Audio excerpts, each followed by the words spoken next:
Ack in the building. Guys.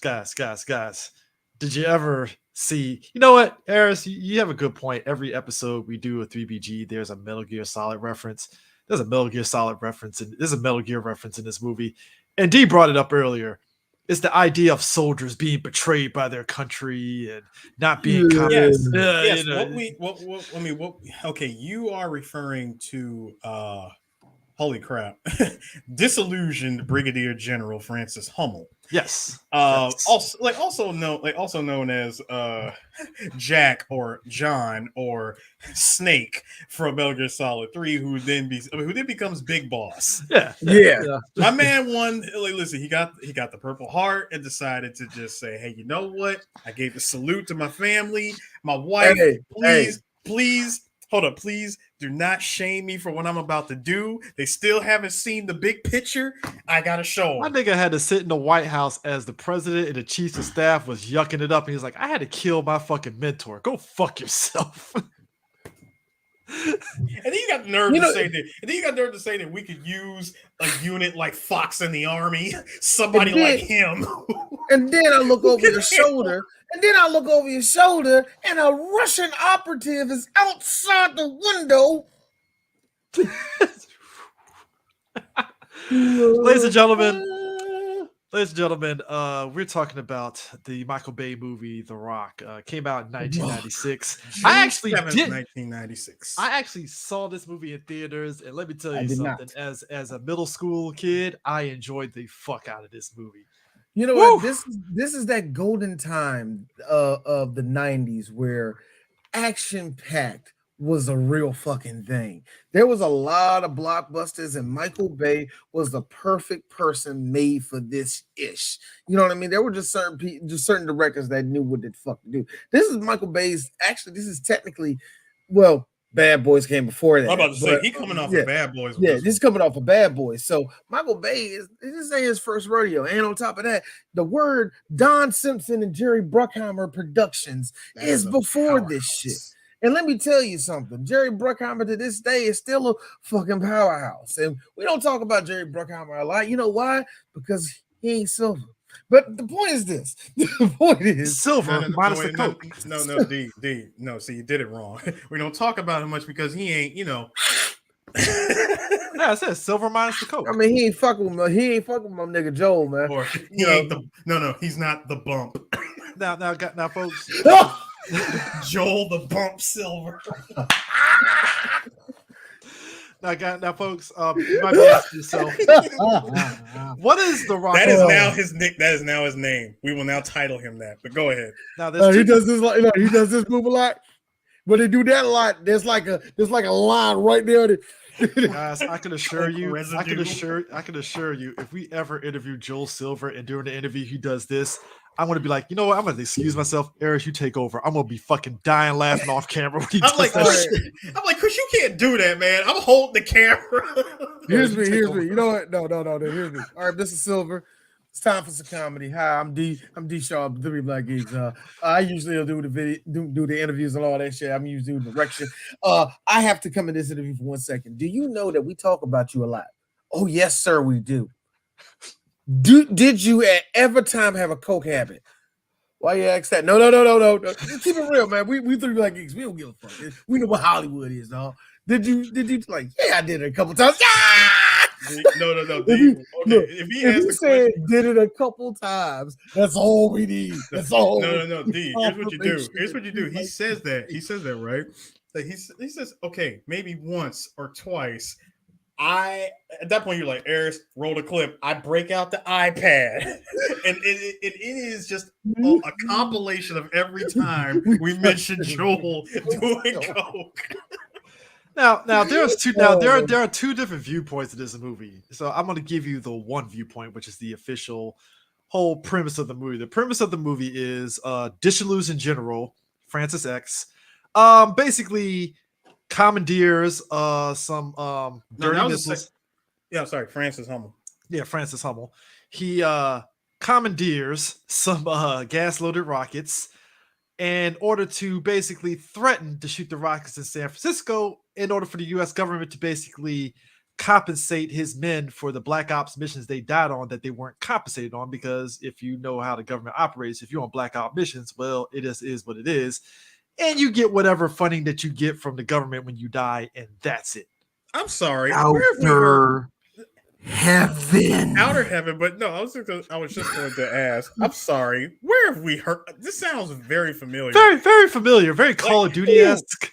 No. You know what? I'm Metal just Gear. going to say, Harris. You know what?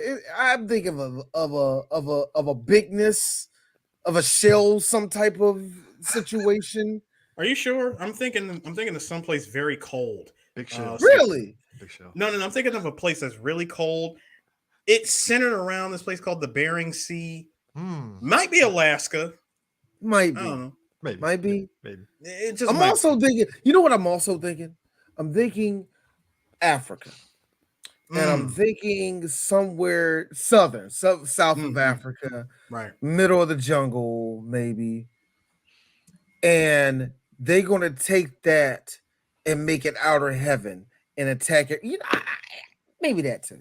I think maybe it starts. I think it also starts with a Z, Zimbabwe,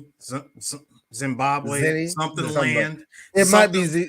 Like something land. Something like that. But I know the one thing that it, this would be the dumbest idea ever is putting a bipedal robot in there and making that like the final boss or something. That would just be stupid. Joe White Line Silver. God damn it. I think we said that. That broke my thing because I was about to make somebody die. Here's the thing. The point is, the point is that's one plot. Now, ask me as a kid what I thought the plot of the movie is. That's that gas that melts you. Because how do you start off your movie with, okay, so it's dangerous gas. Now, if you whether it's mustard gas or anything, when you're going through basic training, and Eris knows this and I know this, you gotta go through the whole like, oh shit, gas, you gotta put the mask on, you gotta do all that shit, right? As a general and his men are getting the missiles have these little these little balls and stuff like that, to where if one of them falls down, it breaks and you immediately gotta get the fuck out of there. Well, one of the men gets left behind. Yes. These balls, the green balls. One of the men get left down. And I remember as a kid seeing this guy. Yes, that shit. That fucked me up as a kid when I saw that. That messed me up hardcore. The terror in that man's eyes. Fucked is the word, actually. They ran out that room and it was like, ah, shit, you shouldn't have tripped and fell, dog. Sorry. Clock. You shouldn't have tripped and fell. My hands. I was like, oh God. And the general was like this. You did good, son. David Mosher, like, you sure should we call like his sister or some shit, nigga? Nah. Just send some money. We're good. Send him some money anonymously. Tell him Lizard Squad did it. Now the money that they're sending is it's 1996, so bear with me, folks. $100 million. Now, if this is today, my ass would been like $1 billion or get the hell out of my face. No, the $1 billion. Wait, hold up. $1 billion and the corpse of Abraham Lincoln. Hey, I'm just saying. Look, the reason why I'm saying all this, just real talk. Either you give me that, or the Golden State Warriors is not winning another championship next year. That's all I'm saying. Going straight to Oakland. Hold up. You give me that. Give me that. You give me that, or Grandpa Simpson will have no choice but to count Missouri as Yo, speaking of which, Harris, remember later on, way later in the movie, they called their bluff, it was a little showdown, they called it bluff, and they shot the rocket off, right? When they shot the rocket off, and he changed direction, here's me. He took that shit right to Oakland. Oh, yes, he did. Some nigga, some homeless dude is like, hey, what's that? It's like they blew up. It's like they blew up. Where it blew up? Over in Oakland. Nobody will notice. Like, no one will notice. Yeah, Sunnyvale. Now take care of half those niggers. Now, did y'all notice that again? When it comes to these heist movies or like these hostile takeover movies, nothing says villain. Nothing says villain more than ball bearings. We got him in this movie, and we had him in the movie that we talked about like last time. Please, everybody, go listen to our episode of swordfish. It's really good. And that's the thing about this. It's like the general, he says, is 100 million in slush funds, which you might laugh at that, but I'm like, no, I feel that's real. I laugh, but I'm like, I feel that's laugh real. for one good reason. That's real. When he did that, it was so funny. He's like, "Who's this?" He's like, "It's that." He's like, "This the." He's like, "It's the director of the FBI." What did you just say? He was like, "Yeah, all the slush funds that's in the Pentagon." He had the surprise look. Here's me. Everybody in the room. Why are any of you like? Exactly. You are all in the deep state. All of you are in the deep state. How are you confused about this? Here's the thing. Dick Cheney getting on the phone with his lawyer during 9/11? Yes, that is suspicious. Nobody said nothing. But this right here, like, you mean to tell me that we've been funding terrorists? We're the United States of America. Look, I'll be real with you. I don't like America. Because we are the bad guys. Oh my God, we are the bad guys. It's the second half of Gundam Iron Blood Orphans, where they went from heroes in the first half. The second half, it's like, y'all just an organized crime fucking mercenary unit. You're the bad guys. What are we doing here? Wait a minute, hold up. It's like, D, why? See, Chris, because of America, that's why I'm more like Zig Zion. I'm like Zig Zion. The principality of Zeon. See, here's the as much as General Hummel and his men are the Zeons, much like the Zeon, there's infighting in the Zeons, and the infighting in this case is one Tony Todd, fucking Bokeem Woodbine, and White Hick Boy that's in every fucking military movie in Hollywood. He was a bunch of them in the 90s. Son, the dude that killed Tony me. Todd, the ocelot of this movie. Man, listen. When I saw Tony Todd come out there, like, General, how you doing? Here's me. I'm gonna say it. The best actor in the movie. The best actor in the movie is Tony Todd. He's the all-star. The all-star. Tony Todd reminds me of every older black man in the fucking military, and it irks me out every time, man. Just the properness, his voice, everything. It's like, oh God. That's why I said Tony Todd. I was looking at it pound for pound acting. D. Look at everybody in the movie. How would you rank it? I was like, Tony Todd. Then it'll be Ed Harris. Because Ed Harris is the second best in this movie. Like, who's number 3? Is it really Sean Connery? D. See what I said? Where do y'all rank Hummel? Where do y'all rank Hummel's BFF, his boy, David Morse? David Morse is actually a decent actor. I really like him. Because it's ironic. He's the general's guy. He's like the Jiminy Cricket. Like, come on, man. Like, you don't want to, do that. Yeah, just Jiminy Cricket. Come on. Like, no, because out of everybody there, he's the voice of reason. He's the voice of reason because it's like, look, I ain't in it for the money, but I am in it for the money. But let's be reasonable about this. Like, you don't have to kill people. Let's just, chill. You knew it was bad the second he said, I heard about what you guys did I heard about what your guys did. I'm glad to be working with you. Here's me. You are going to regret all that. They're going to turn on you. They're going to turn on you. Well, when you have 3 guys that are hardcore, I didn't get into the military for the money, so fuck you. Where's my money? I love that shit. He's like, we are mercenaries. The second we started doing all this, we became mercenaries. He's right. I was like, where's my fucking money? I was like, Tony effing Todd. Hey, look, I was like that fucking Morgan Freeman thing. Like, he's right, He's right. We just want the money. Boy. Bro, can you imagine if Morgan Freeman was in that whole thing? Hold on. What was the name of that movie again? Because we did Hard Rain. Everybody, we did Hard Rain. Please listen to that. Go on Spotify, all that. Look up Hard Rain. That is one of our best episodes. I forgot we really did that. All this was missing was we just want the money. Now I know what you're thinking, General. There's all these hostages out here. Now I won't shoot none of these motherfuckers, but if you fuck with me, I will. Come on, get your ass up. I'm gonna shoot this white bitch in the head. Shoot this motherfucker. all the like look. I love it when Morgan Freeman gets serious because his freckles disappear. I love it. They do.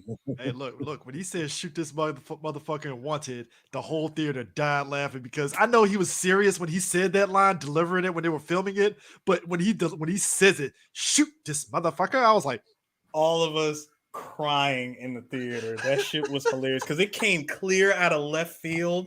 He never said anything that threatening before in his life. Like in his life, throughout that movie, it was just that moment. It came clear out of left field, and it had the entire theater erupting with laughter. One of the most gangsterous things I ever heard was, all right, I heard he's on this. Let me just listen to it. I turn on Savage Mode 2. Morgan Freeman starts talking in narration. Welcome to Savage Mode. I'm like this. This I was gonna be lit, and the whole I was like, how did this not win a Grammy? I did not know. The best one was at the end of Many Men. Oh, in the end of Many Men, you hear Morgan Freeman come over there. He's like, "This is the fall of Many Men." I'm like, oh, this is so, guys, can you imagine? How did this not win a Grammy? Here's my thing. Yo, fucking EGOT. If that shit fucking won, Morgan Freeman would be like, I want a Grammy. I want a Grammy. Boy, 21 Savage would have that over everybody. I got Morgan Freeman and won me a Grammy. No, but here's the thing. You know who else is in this movie? And he went completely uncredited. Who? I just beat the piss out of your Coke mule. Yes, Raymond Cruz. Yes, he is Raymond Cruz. A very young Raymond Cruz is in this movie. I couldn't even recognize Raymond when the first time I saw him. When my man, that's Raymond Cruz. When my man was listening to the radio and he goes, "This is a bad idea," I was like, "That's Raymond Cruz." Tuco. I was like, "Nigga, that's Tuco. That's fucking Tuco." I'm like, "Bruh, this is the Marvel versus like this is the Marvel versus Capcom of cast right here. We got all stars. That's what it gets. Look, and then for me, crucified. I'm like, bye, John McGinley. John McGinley. Now here's my thing. You might be asking yourself, who's gonna stop the general? Well, we got the. I'm sorry, Chris. I'm mad McGinley didn't have a line. I am John mad. C. McGinley comes in, he's out, that's it. He was in and out. He was so in and out. And it makes me sad because I think we only have one more movie that we may review with McGinley. Now, you might be asking yourself, who has to stop the general? Well, we got the dynamic duo of one SAS captain, not Captain Price, John Mason. Might as well be Captain Price, but John Mason and FBI special agent Godspeed or Goodspeed, my bad. Goodspeed. But he does keep calling him Godspeed on purpose. It is actually Godspeed, but it's also Goodspeed. It's a language type. Now you're right, D-Airs, because Mason does have some Captain Price stuff. Only thing missing from this movie is him shooting off a nuke in space. Like, good. If this movie had took place in another country, I can already hear him going, "Remember, no Russian." I think you said that before. I swear to God, I think you said that before with Sean Connery. But remember, no Russian. I got to be honest with you. We did. So, folks, if you get a chance to, while you listen to the Horror Rain podcast, go back and also listen to our Call of Duty podcast. Yes. I feel that's why I like The Rock so much, is because it inspired the first 3 Call of Duty games. To the core. This movie inspired both the Call of Duty games and especially Metal Gear because when you look at how Francis Hummel puts together literal God, I want to say no, it's not Outer Heaven. The location is Outer Heaven. Big Shell. Bro, no, not Big Shell. This is Foxhound. Yeah. Nothing but United States Marine Corps. Mm-hmm. He has it set up on Alcatraz, and the reason why they need Mason is because and real talk, everybody. I'm just going to be honest with you. never before, as we were old enough, so we all know. A lot of y'all probably won't remember this, but nobody has ever referred to Alcatraz as the Rock. At least not as widespread as I guess everybody would say it, but the way they said it in this movie, the Rock, they're in the Rock, you're the only person that knows how to get out the Rock. The Rock. If you smell the Rock. It was like they always Holla. I mean, the fucking right. Meanwhile, I just refer to it as the gulag now. Here's me, Alcatraz, nigga. Alcatraz. Yeah, Mason is apparently Strikers Island, nigga. Yeah, that's all it is. Now Mason, or as I like to call Capone's home for the holidays, basically. Now Mason gets recruited because Mason was a former prisoner of Alcatraz that escaped. Now, if you ever get a chance, you can watch the Clint Eastwood Escape from Alcatraz movie, because that was based on a true story of convicts that actually escaped from Alcatraz. And I don't think they ever found them, did they? No, I don't think everybody. I remember hearing 3 people actually escape, but they said there was no way in the world they made it across the like river. They found their chains near the water, but they don't know if they made it to the other side. Something like that. It was something like that. And I remember that's a long swim.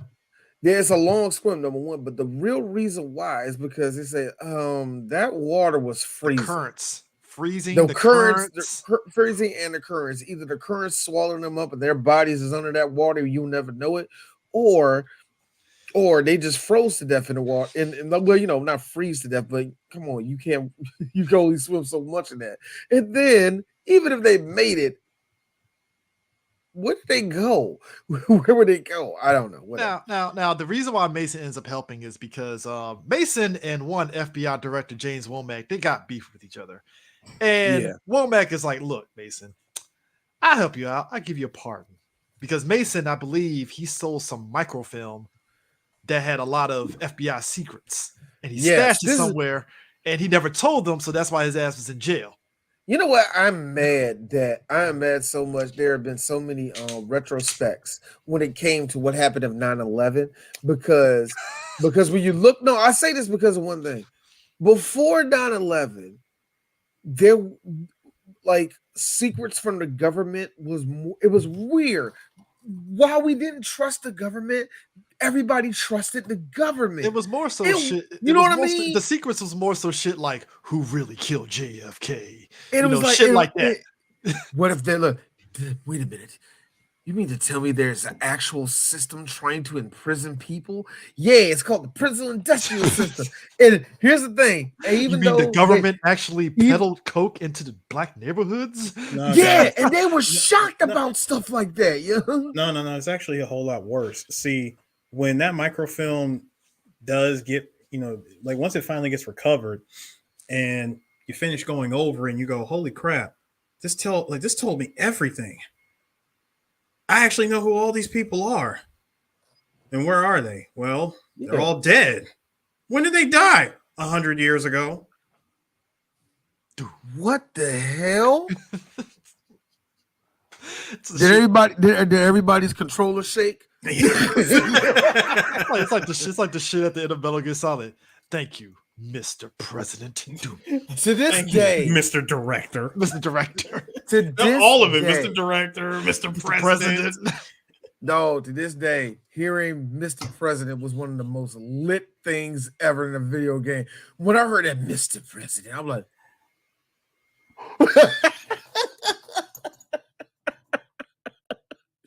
oh shit! This thing. The Lolly Luleo got the errors. Oh shit! The Lolly Luleo. The Lolly Luleo. The Lolly Luleo. I was also going to mention, guys. So since this movie does have, it had an abandoned sequel. Could you imagine at the end of the credits, it could be any character on the phone. One of the guys who actually survived and says, "They didn't know that you were the third one, Solidus," played by Delroy Lindo.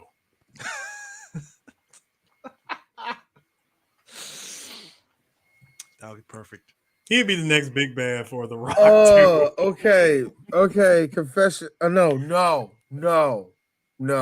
I'll save that for the Metal Gear joke next year. Now here's the thing. Ooh, I got a big confession for that. Now Mason, because Mason is an asshole, he has to visit his Yeah. daughter, and he's in a hotel. The FBI is kind of like, watching the door because they don't want him to escape. One of the things that I will give the movie this, they say he's an escape artist. And yes, he really he is. is. My man managed to get out there, and we get probably one of the loophole the does, motherfuckers. We get probably the funnest chase sequence ever. It's what was it? Godspeed was in a Ferrari. Yes, a yellow Ferrari, and dude is and Mason is tearing up the streets of San Francisco in a fucking Humvee. It is a dope ass fucking damn chase sequence. I fucking love it. I was really sad. I think it went a little bit too long. Okay, it was. Trust me, just a little bit too long. I was a little sad at the Ferrari getting fucked up by all those meters. That kind of made me sad. I was like, don't hurt it. I don't know, Chris. What broke your heart more? The Ferrari getting fucked up from that, or the Ferrari getting fucked up in that cop chase in the Hidden? Remember, one shotgun blast blew that car up. True. But that Ferrari in The Rock, though, this shit fucking managed to survive. A 1996 Ferrari F355 Spider. Yep. My man Godspeed blew through a fucking window with a Ferrari and not a fucking scratch on the shit. Mm-hmm. And that was a 1992 Hummer that he was in. Hey, now, Hummers are built for tough. Now, here's the funny thing. Now, this is what D noticed, and I said to myself, wow, and Michael Bay survived. As Sean Connery is in the car, this is all you see.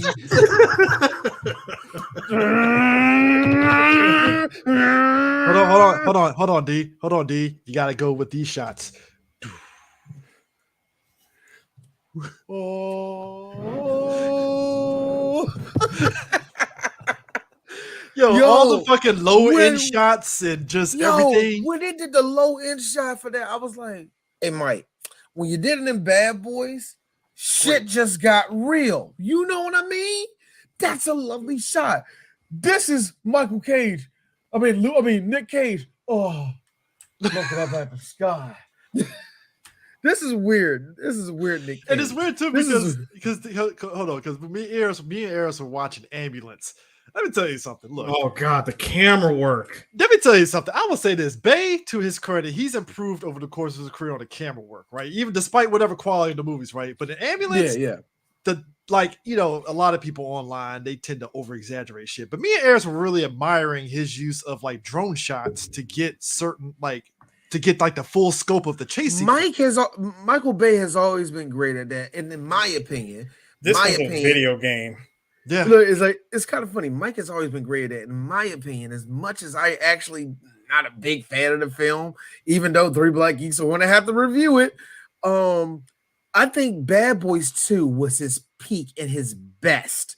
Yeah. Because as much as I didn't really like Bad Boys 2, the action in it was like, yo, Mike, your ankles in this, bro. Can you imagine the way he shot and all that? And yeah, I will give him that. He has improved, even as much as you and I hated that last Transformers. Okay, that's kind of cool right there. You see that shit? Because it's like, can you imagine if he applied what he did in Ambulance to the Rock's chase sequence? It would have amplified it a lot better, and it wouldn't be like you said, shaky and just everything was super smooth. Here's the funny part, and this is going to be funny for a lot of people that don't know this. That time when he was doing all that shaky cam, that was never done before, and it was cool when he did it. Until no bull crap. That was so new and all that, until everybody else started doing it a lot better than that. Until Paul Greengrass tried to do that shit in the Bourne movies, and everybody jizzed themselves thinking it was the best fighting shit ever. Oh, I'm like, no, it's not. All that shaky cam fighting is not as good as you think it is, man. And like I said, it's kind of funny. As much as everybody shit on Michael Bay, there's a lot of shit that he innovated when it came to shooting action. So I'm not look. Yes, Transformers movies, each and every one of them suck. I guess the second one's a good one. I think the second one might be the best one. But he was one of him, like much like Cameron. Bay was just like Cameron, where he was like, "Yo, I wanted to film Transformers 2 all in IMAX, straight up." And they let him. They was like, "Fuck it, all right, IMAX, go for it." And I think it's a toss up between what is peak Bay, either Bad Boys 2 or Transformers 2. It's one of those. It's between those movies where I can say, what I done. But guys, I feel so bad for Michael Biehn and those Navy SEALs. Bruh. They stood no chance. Bruh. Now here's what D said. I will not fire. I will not give that command. I will not give that order. Do you know what I said in my head? First off, hey Mike, you're not gonna remember this, but the headset you're wearing, you wore that same headset in the old movie, and also that's the thing that same headset is what actually inspired Hideo Kojima to do that. But it's even more funnier because The Rock, this also inspired Hideo Kojima. Do you see the connection, my nigga? Do you understand this? Hey D, you want to know the greatest thing about that shot? That considering that it was used through Hideo Kojima's inspiration, that shot was never in the movie. Never. It was never in the movie. Never. This is how tense the standoff is. You got Mason and Godspeed underneath the Navy SEALs in the shower, right? Now, obviously, the Marines and them got the higher ground. They got the better position. The Navy SEALs are fucked in them showers. They're done, right? Yeah. So the thing of it is, they're at a standoff. The general, because he is at his core a nice person, he's like, look, I don't want to kill you guys, but I got a bunch of dudes over here that want to kill y'all. I'm just saying. Chris, I do believe Hummel said, that's right, gentlemen. No one has to die needlessly.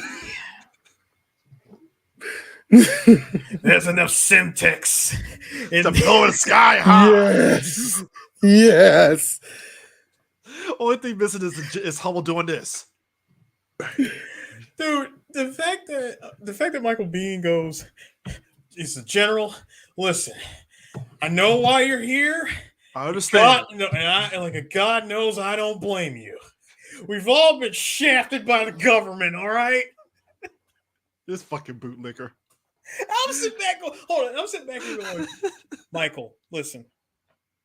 There is nothing that you could say in this situation. There is no version of this story where you and the rest of those SEALs are walking out of that shower alive.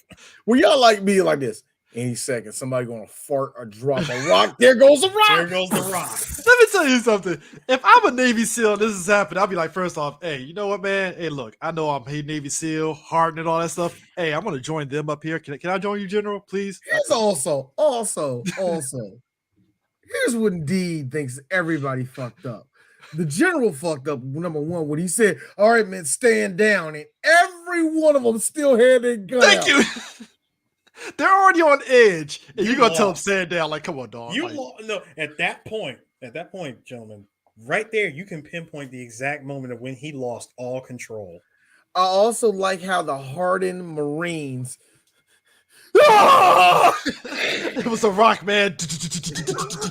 No, you know what it was. The brick fell. Contact. Nothing happened. As a look. All right. I went shooting paintball a few times, right?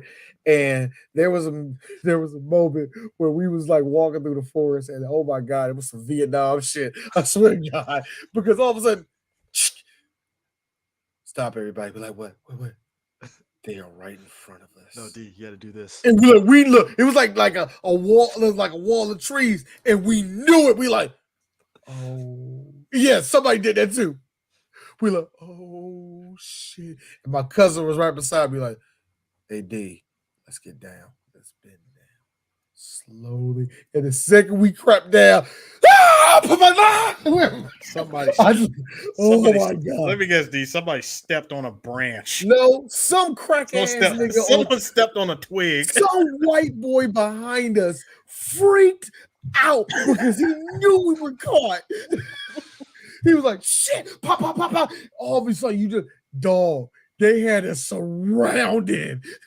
It was like 7 of us, and it was like 12 of them. They had us surrounded. There is no way that you are going to Mac your way out of that situation. None of y'all had a minigun. None of y'all had old painless. Oh man, look. It was cool because me and my cousin, we was like low. We was like, pop. We was doing that. Now we know we didn't do it. We know that wasn't our shot because we just see one of them go like, fuck, I'm hit. We was like, yeah, that was us. Pop. And here's the thing, like what gets me is that I like Mason's attitude. All the Navy SEALs kids is just him and Godspeed, and Mason is like, well, I guess that's the end of the movie.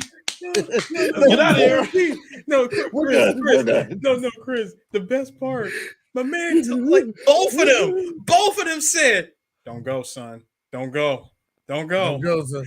Don't go." My man, my man's thought. He really thought that.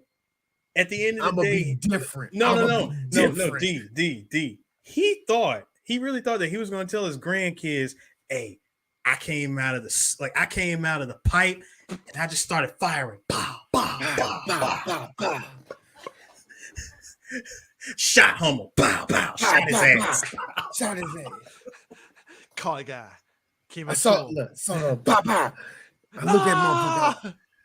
I looked at motherfucker. I was like, yeah, like dead, nigga. Like what? I know that motherfucker. Yeah. Pop. All of a sudden he started yelling, shouting again. Ah! Now shut the door. I love all of that lie. I love every word that came out of his mouth was a lie, and I love it. You wanna know why we love it? Because that's some shit that your great uncle will say, and he have like a bottle of like Jack and Coke in his hand, and he's just telling the story and shit. Dog, there is nothing like old black men with no internet to vet it lying. These old Frank Dukes ass niggas. Thank you, boy. I've heard stories where people say they invented crap. I heard stories where ba. You know how many old black men lied saying, that's when I took my shotgun and I told them, you ain't coming up in here. And we're like, you lying. Lying motherfucker. Earl. No, I'm sorry. I need something else. Clifford. Heathcliff. No. We're not doing this. You lying today. Oh my God. I just thought of something. That same kid, he was the youngest one out of all of them, right? Now that I think about it. 2 days retirement. No. Fresh out of the academy. Fresh out of the academy, but I digress. Eris. First in his class. Top mark. Wait. Top marksman. Thank you, Chris. Hold up. Hey, Chris. We see this nigga carrying the heaviest of all the guns. Both you and I. Impressive. Hey guys, let's have a chant. We like being alive. We like being alive. We like being alive. Come on, man. Come on, you gotta do better than that. Who's that? It's my girlfriend. I met her in France. Oh man, let me see, man. Oh, she's beautiful. You know what's even more beautiful? This. Is that a sonogram? Oh, congratulations, bro. Yeah, I also happen to have this letter that I was writing her. I just never worked up the courage to send it to her, I'm sick to my stomach that D. Hold on. Eris, just we get the shot. Where's zooming around? Dear Starla, it's been 4 years. It's been 4 months since we've seen each other. I think you're the most special girl in the world. Not a day goes by. Eris, saw that glance I gave. Look, here we go, world. Not a day goes by that I don't think about you. I want to make sure I have enough for us and the baby. So you didn't write no more in here. What happened, man? Didn't have time, man. Rockets was flying over our heads. All right, 4 minutes, gentlemen. You're going to get to it, man. You all right?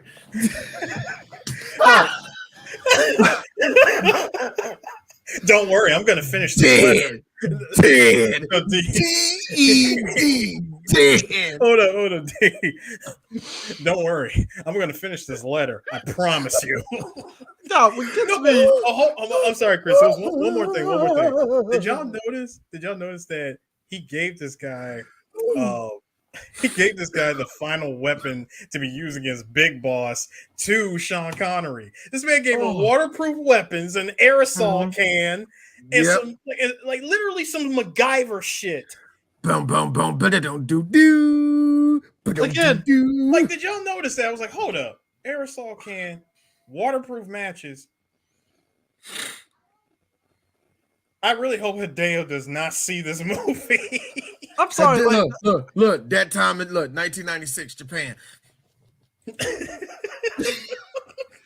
I'm just rolling because the air is colorized. Like, I'm sorry, that shit had me rolling because Mason literally just all the Navy SEALs died. He just looked up and said, "Well, roll credits." I did a good thing today. No, and even I did a good thing. No, I got him in. Hold up. No, he said an even better line, gentlemen. He said an even better line. I guess I really am the Highlander.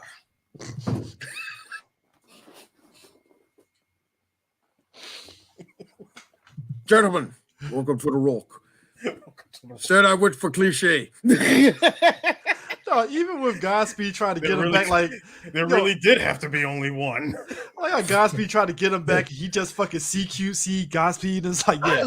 I gotta say, it's nothing like seeing a 60-year-old do a combat roll on the ground to get inside of a motherfucker. Here's the thing. Sean Connery has the right. Sean Connery has so much charisma that you believe that shit. You just believe it. It just works. And you're absolutely right, CJ. He has, dude, the amount of charisma from just the line delivery of, besides, safety is off. And Nick Cage is dumb enough to look at his sidearm. Dumbass. Again, they had to emphasize. Bear in mind, too. You're not with anti-terrorism, are you? No, but here's the thing. They had to emphasize it so much that he's never been in the field because he's just a chemist expert. That's it. He said freeze sucker. Yeah, freeze sucker. I'm like, oh yeah, we're dead. Well, you are. I might make it out of here. I'm sorry. It's between Nick Cage Sr. freeze sucker or Lei Wulong in Tekken 4. Freeze!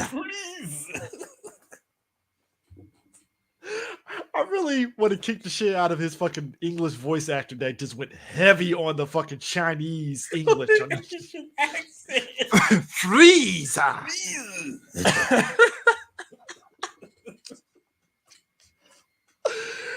Oh my god. Dog, here's my thing. You have these two ragtag folks. They take out, how many Marines did they take out? They took out everybody. It's literally the third act from Modern Warfare 2. No, I'm talking about before Mason split off with them. When they were both together, they took out like 4 or 5 Marines and shit. Right. I kind of hold on.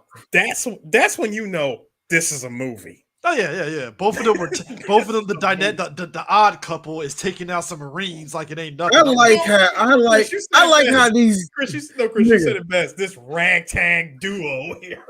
Dog, I like how all these Marines are like year 7 to year 15, and they're getting taken out by a dude who never touched a gun since the academy, and another guy that was SAS. They get taken out by the old. Hold on, D. They get taken out by the old guard and a plucky scientist. Thank you, old guard who hasn't touched a gun in 30 years and former SAS. Like, goddamn. Like, I know, training sticks with you for life, but can you pinch the guy at least? Like, what the hell are you doing here? This is like Penny from Inspector Gadget joining forces with Ben 10's grandfather. I'm not saying that they can't. First off, the grandfather from Ben 10 actually did some shit. And he's also Paul Eiding from Metal Gear. First off, D, I gotta give you plus 50 points for saying Grandpa from Ben 10 because you're not lying. You're right though, because the first couple seasons of Ben 10, the Grandpa was there as dead weight. He really was.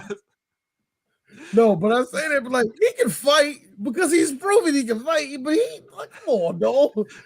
Yo, Bro, former this is SAS, he was really fucking just carrying the weight of him in Nick Cage the whole time. Like, hey, just.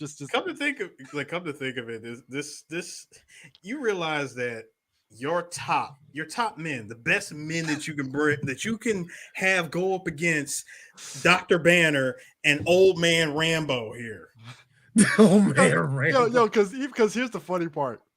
When Macy gets captured Dr. later Banner on, from Johnny Quest. when Macy gets captured later on, he's talking cash shit to the general and his men and stuff. Doesn't he get a gun butt to the head for that shit? Oh, and it was beautiful.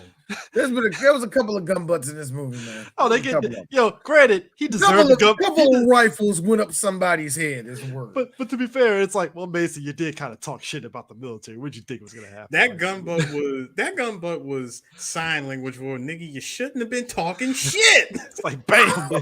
I mean, you're right, but no. I mean, he's out of line, but he's right. He's out of line, but he's right. I mean, you But could hold this argue. gun butt though. I mean, you could argue with him, but you know. No, the line that had me in tears. When the general's like, did anybody bother to tell you who I am and why I'm doing this? Best line ever. All I know is that you were big in Vietnam. I saw the highlights on television. It's like, you were an asshole. That's a fucking asshole move. I'm thinking about myself. You deserve that. It's like, you can't make fun of Vietnam vets. You can't do that shit. You can't do that. You know what? The second most insulting thing to say at that point is, see, I fought another war. The real war. Man, they would have put a bullet in Mason's head immediately after that. Like, oh, really, Shorty? You called that a real war? Credits. Godspeed. You gotta do all the shit. We're not gonna let money get in the way of a good war. I'm sorry, from your background, a good scuffle. It's like this. He was like this. He was like this. You son of a bitch. He like this. I'm just sorry, Sonny. When you were in the Boy Scouts, I was having sex with, I don't know, with 8 different secret agents at the time. You know what I mean? Like, you know, some gangster shit. And then the next line, I don't quite see how you cherish the memory of the dead by killing another million. And this is not comic. It's an act of lunacy. In general, sir, personally, I think you're a fucking idiot. I was like, well, that's the second one right there. You deserve that one. But here's the thing. And this is the one thing I will give Ed Harris's character the whole time. Fuck, he got a point. Yeah, I know, right?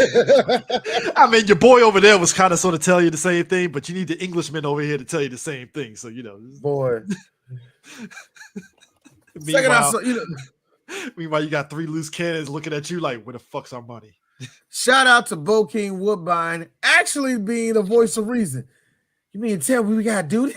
Bokeem Woodbine. I don't know, man. I don't know. Dude, Bokeem Woodbine, aka the decoy octopus of this movie. He was just there. He was there. He's just there, you know. Bokeem Woodbine being Bokeem Woodbine. You know, he's collected. He was a part of it. No. And he got to talk. Let's be real. He got to actually kill somebody. So let's be real, guys. Let's be real, guys. This has been Bokeem Woodbine's career. He pops up in movies and collects a check, and then boom, he's out. Hey man, look, that's a Ford. That's a new Ford Explorer. I mean, you ain't lying. Bokeem. See, I don't know why you keep doing that. Let me find that. I do not understand why you keep doing that. You know damn well that is a first generation Titan. Okay, he bought a Denali. What I'm saying is, look, I know what everybody's saying. You mean to tell me that Bokeem Woodbine has a fleet of mediocre cars? You are goddamn right, he does. No, you know what movie he popped up in? Baby, check what I got. Look, hey baby, check what I got. Wow, you got a 1997. Look, wow, you got a 2005 Toyota Highlander. Yeah, it's nice. It is 2022, Bokeem. Why? I'm a mod this bitch. This is what you don't understand. Look, he start going into his whole little wood grain on everything. Oh, you know it's some old Gen X black nigga shit. I'm gonna make sure got a little pouch for my crown warrior. He looked like a nigga. No, but here's the thing about Bokeem, right? It's like he could have Bokeem could have easily, and maybe we've said this before, Bokeem could have easily been the category just doing black movies, but he always finds himself. No, I remember what he was in 3,000 Miles to Graceland, the Elvis movie with all them. I was don't know like, how did you look, get like, that gig? He has a good ass agent. I'm sorry, that agent is fucking phenomenal. I would have fired him because he had to say this in Big Hit. And I don't remember much about Big Hit, but this is what I remember in Big Hit. Motherfucker, why you give me this? This is not what I wanted. I wanted the Jergens. I can't put that on my dick and beat my I'm gonna call you back. Because not even in 3,000 Miles to Graceland, he was an Overlord, and I was like, Bokeem, what are you doing to Overlord? He just be showing up, don't he, man? Chris, if he was born 10 Paychecks. years earlier, Chris, if he was born 10 years earlier, he would have been in the right stuff. Man. The only non-speaking Negro in that movie, Man. The Right Stuff. Actually, that would put him. He's just working the radio control. Actually, that would put him in. That would put him in line to have. Sir, they got 5 seconds. That would put him. That would put Bokeem in lone line. Lone nigga at NASA. That would put him in line to actually have multiple guest starring roles in fucking Perry Mason, Matlock, and In the Heat of the Night. That's a trifecta. You know what's so funny about this? Bokeem. He would have been in a late season of Murder, She Wrote. Man. But here's the thing: Bokeem doesn't touch TV. He don't. He doesn't touch television. Halo. Outside of Halo. He did New York Undercover. He did a couple episodes of New York Undercover. He did New York. He did black TV shows. Let's rephrase that. That's what I'm saying. He doesn't. But here's the thing: you would think he can cut something in black drama television. He doesn't. You would think he would have been on Power for a good season or two. Has he been in something? Chicago PD. He did a couple episodes of that. Wherever. Actually, yeah, you are right. Right. Yeah. Snowfall recently too. Yeah, like he was also. He got a good agent. We just said it. He got a good agent. He got a great agent. He was also good for you, Bokeem. He was also in a Tupac music video mm-hmm. when Pac was alive. By the way, I ain't mad. Bokeem is just like our boy GQ from fucking Juice. Freaking G Money, Omar Epps and stuff. Both of them. Yeah, their trajectory of movie careers is just kind of the same, where they just pop up and stuff. I'm like, what the fuck is Omar Epps doing in this?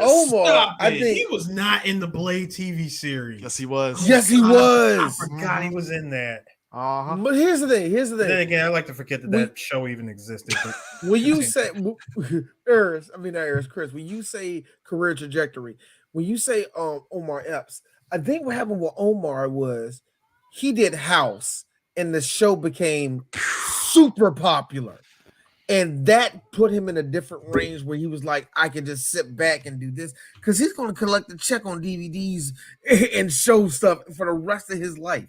For House is on every fucking channel now. Actually, syndication. Actually, I have to shout out one other person who is caking up right now. Malcolm Jamal Warner. He has a TV show, The Resident, that's still kicking.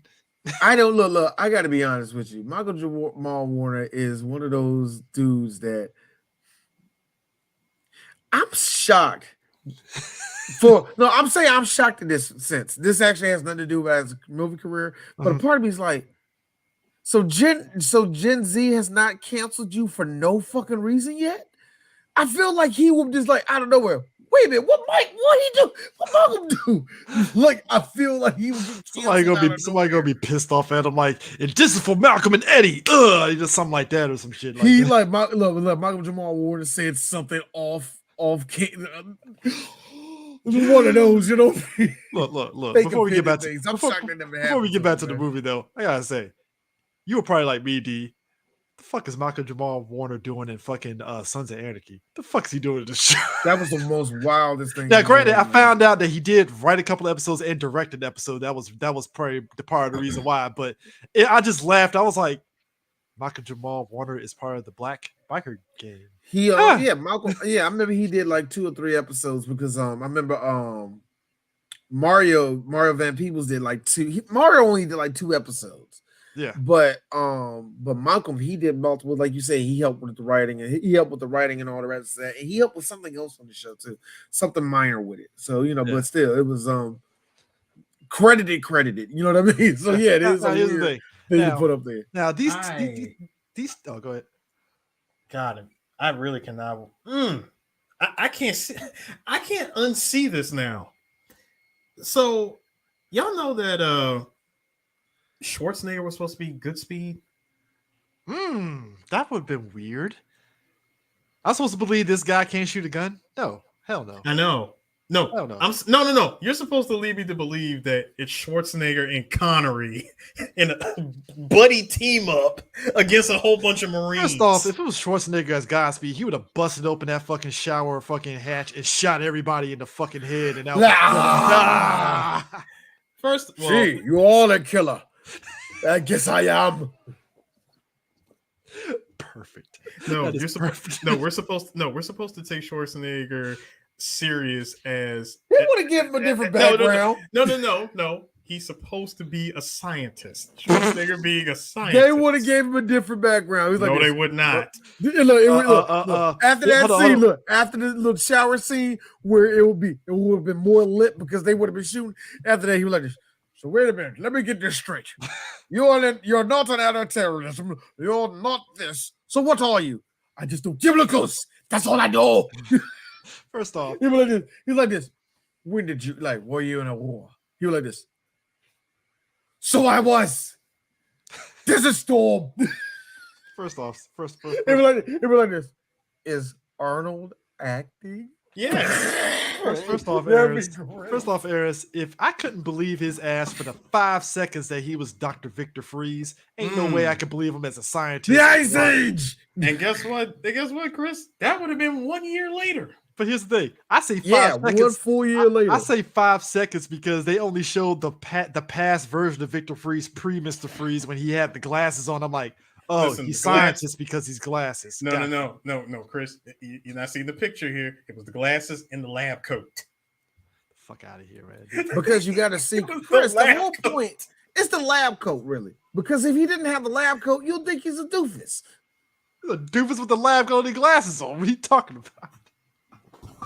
But the thing I'm just saying, what's wrong with a 6 foot tall Austrian that's with bulking biceps being a scientist? I feel like you're racist, sir. I mean, I get it. It works for Batman. Okay, I get that. That's fair enough. It works for Batman, but Schwarzenegger's not Batman. That's the problem. Now, the thing is, he was supposed to play the role of Goodspeed, but Schwarzenegger turned down the role because he did not like the script. That's true. Ain't that funny? Yeah. I mean so he did not like the script of this. He didn't like the script of the movie. I mean, good. I guess it's a good thing that, Actually, I know. I'm glad he didn't like it. I'm glad he didn't like it. This movie would have been weird. It would have. It would have been very weird.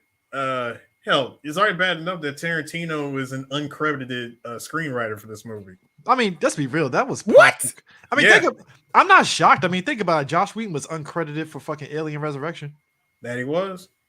That's you'd be surprised. A lot of writers that actually went uncredited actually touched a lot of movies over the course of like the 90s and stuff. So it doesn't exactly shock me. It's like all the time. It's just like what I had said, guys.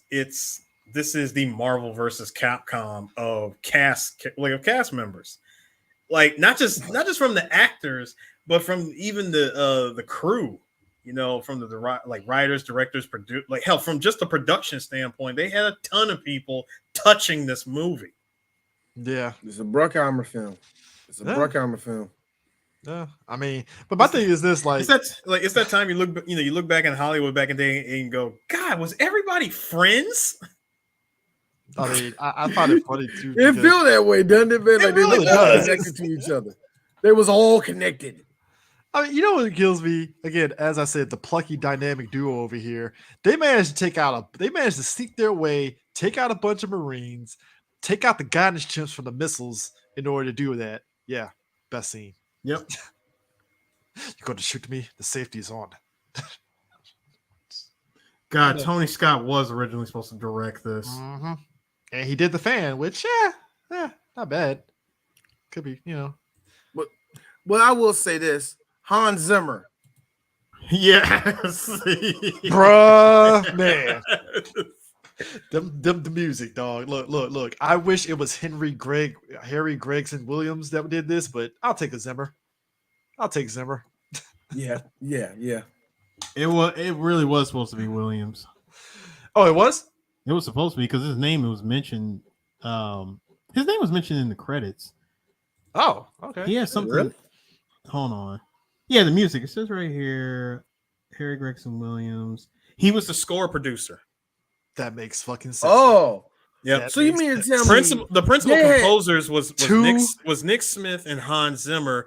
Gregson Williams, he was the score producer. We got 2 fire ass fucking wow. That's why the movie is goated easily. Yes. I gotta say, and why he definitely came in Metal Gear 2. Hold up, and guess what, gentlemen? The House of Mouse was the studio behind it. Hollywood Records. It doesn't shock me at all. Wow. This is because here's the thing. Because I think The Rock is on Hulu, and that's under. So it's under. I would say this. Only thing missing from this scene is the Metal Gear Solid 2 theme. Yes, I need the teary-eyed salute. Hey Chris, where was the Patriot at? I need that gun, man. I need that Patriot. I swear, there's something in my throat. Oh my god, dog. Here's the thing. So Tony Todd and them are looking at the general when he bluffs and shoots the missile.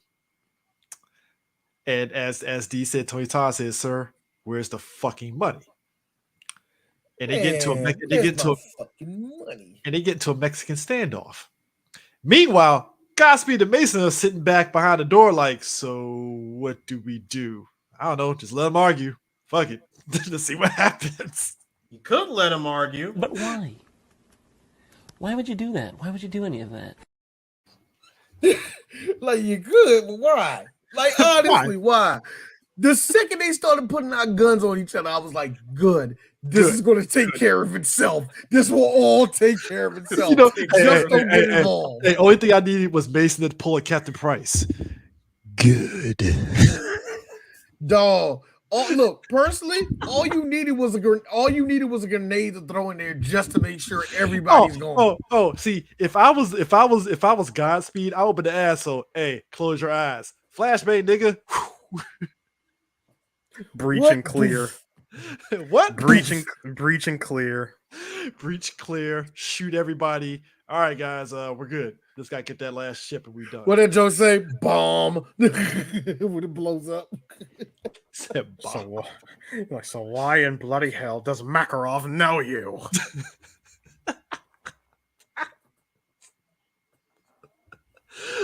Here comes Hubble. 20 years ago, I watched my men get nuked. Never again. Cut back to Hummel. Do it. No! Boy. That was the nuke. That was the nuke. Him going. Real talk. Speaking of Call of Duty, it's like at any time I was ready for Ed Harris. Like when David Mosier walked back there to Ed Harris, I was ready for, sir, I don't understand. Why? Tony Todd come over there pouring gasoline on him, set him on fire. I was waiting for that the whole time. Like, Ed Harris is gonna flip it. My man pulls out the stogie and goes, son, you just wouldn't understand it. Also, that was kind of a little America wouldn't understand it. Also, guys, that was kind of a mini little race war happening because the 2 black guys wanted money. Yeah. The 2 white guys didn't want to go for the money. So, we had a little race war featuring Paul Wall with the black guys. And then that was it. I'm mad you said it was a race war. It really was. I mean, think about it. 2 black guys. No, it's not a race war, Chris. It wasn't a race war. It was the 3rd act from Trespass. when everybody started turning on each other. The black versus the whites. Let's go. I can see Tony Todd right now. Where's the gold? No. Tony, like Humble would be like, "Oh man, is it like, sir? You're supposed to have like Captain. You're supposed to have your ass in the basement." It's like Tony going, "I know where I'm supposed to be." Dog, what got me so super fly this motherfucker. Dude, what got me right? So Nick Cage, they gotta get the last target, the targeting chip from out of the missile, and he's fighting this one dude, the one Marine dude that was still alive and kicking, that didn't get shot up in the middle of the Mexican standoff. The Carl from Die Hard. It really was. Now I gotta say this: he had the worst death because Nick Cage said, "Fuck it, if I'm gonna die, you're gonna get this fucking damn gas ball in your fucking mouth, and you're done." And I was like, smart move. I wouldn't have thought of that shit at all. Man gets caught, bro. When that shit happened, every time I close my eyes. Actually, sir, internally in that man's head when that ball went in his mouth.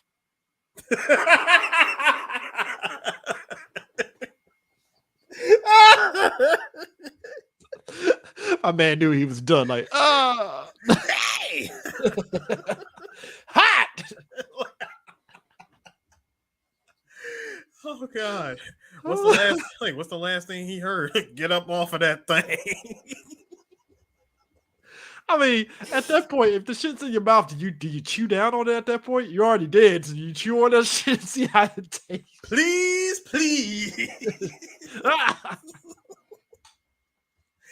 Bro, how do you honestly go out like that?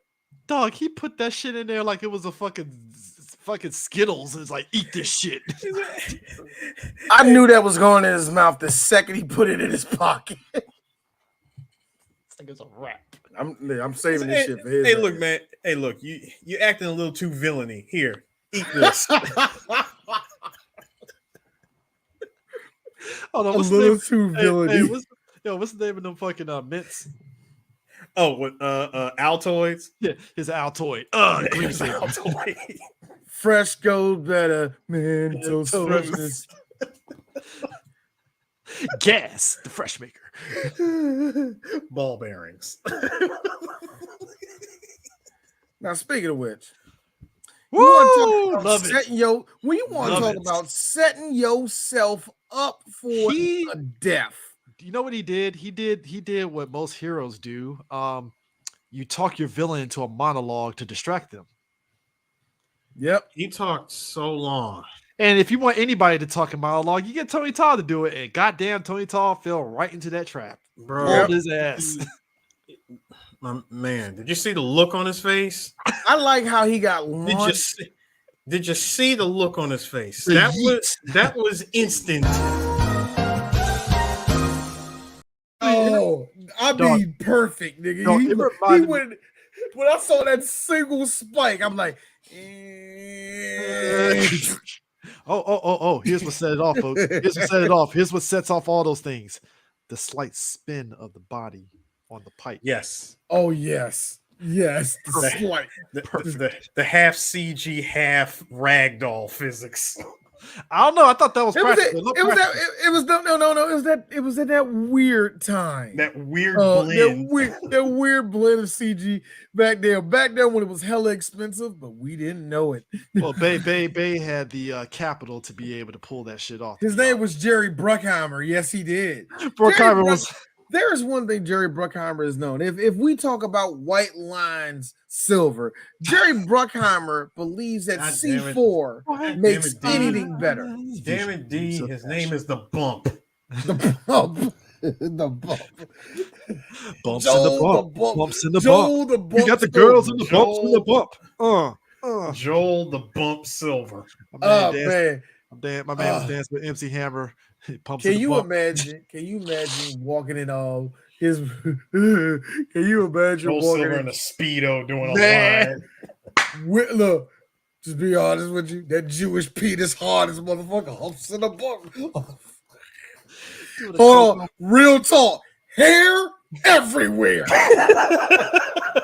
Doing a bumper coke off of fucking Vanessa Del Rio's ass. I'm sorry. Look. This will be At the Hammer's reason- house. Look, and this is one of the ways that we're not going to get sold on Joe Silver talking to us right there. I said he was hairy. I'm not hairy. Bullshit. You got the body of a white guy where the middle is just a patch of hair. Don't start that with me, Joel. Joseph. I know. Don't do that. Me. It's like a full throne rug from the waist down. It's like, hey, look, clean Jewish arms. Robin Williams. Like, I don't understand it. You know what got me?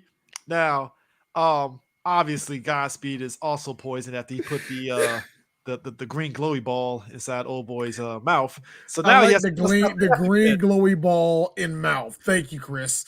he has the EpiPen. Now, I saw a guy, a military guy person on YouTube. You know, you get those people that do the whole reactions to stuff in movies, and they're military people, and they kind of point out what's wrong. Right? He pointed out, okay, so first off, yes, he was right to get the pen to stab himself, but you don't just like this and shit when you do it. Yes, you have to put a lot of force behind it, but you're not jamming it. You jam it in your fucking leg. You don't jam it in your damn stomach. And You gotta find the vein. yeah, you gotta find the vein there. Like just it's... But we need melodramatic, so we just get this dude just saying And because Nick Cage's character was he specifically made sure that his character cannot curse. I can hear him now going, a-hole. Now here's Womack. Womack, meanwhile, when he lost contact with Mason and Godspeed earlier after the SEALs had died off, he was like, "Whoop! I guess we have to go ahead and blow up Alcatraz." And Where have I heard this story? Where have I heard this plot point from? Mm-hmm. So it's a countdown now, and basically, if they pop the flare, which is this melodramatic ass scene here. Oh man, you know what? I get it though, Chris. I get why they cut out the scene right before that, which was Nick Cage getting a call saying you were like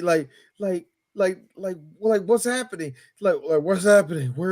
Who's in charge now? I'm in charge now. Who is this? General James Houseman. CIA.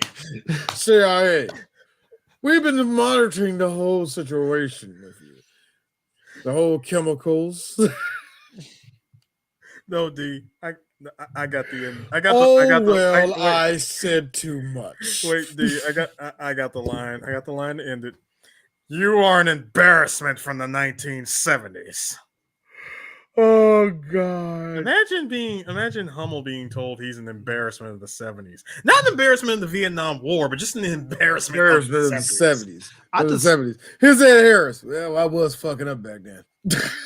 I just find it funny. This man pops open the flare and the one of the F-16s already drops the bomb and it blows his ass into the fucking water. Real life, he'd be dead because the flames and all that stuff would have burned his ass alive with third-degree burns. And I like that's a cooked cage right there, brother. They came over there by AWACS to bomb the place. Like you ever see, I saw this video of these choppers being 5 miles away from a target and. Again, America's the bad guys. Holy shit.